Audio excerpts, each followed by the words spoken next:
Let me show you the quickest and simplest way to record your iPhone screen without needing to download any apps. It's already built into every iPhone. First, you need to enable this feature. Go to the Settings menu on your iPhone and select Control Center, which is located just below General.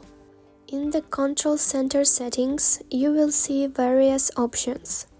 By default, the screen recording option may not be visible in the included control section. It will likely be listed under More Controls. Simply find Screen Recording and tap the plus sign to add it to your control center. You can also drag it to the top of the list if you want it to be the first option you see. Once you have done that, you can exit the settings. To access the control center on the iPhones newer than iPhone X, swipe down from the top right corner. For older models, swipe up from the bottom of the screen.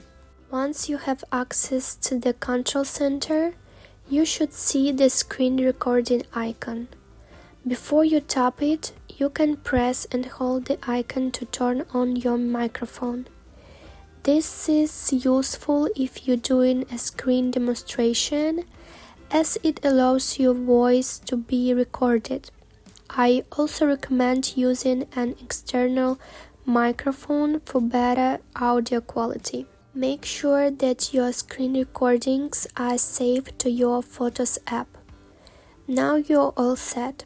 Just tap the screen recording icon and it will give you a countdown from 3. Once this countdown finishes, your screen will start the recording and you will see a recording icon at the top of the screen. To stop the recording at any time, tap the red recording icon and choose Stop. The recording will be saved in your Photos app. Open the Photos app to find your recording. It will be the most recent one. If you want to edit the video, you can trim off the beginning and end. Just tap Edit, make your adjustments, and save it as a new video. From there, you can easily share it via text message or email. I hope you found this quick tutorial helpful. See you next time.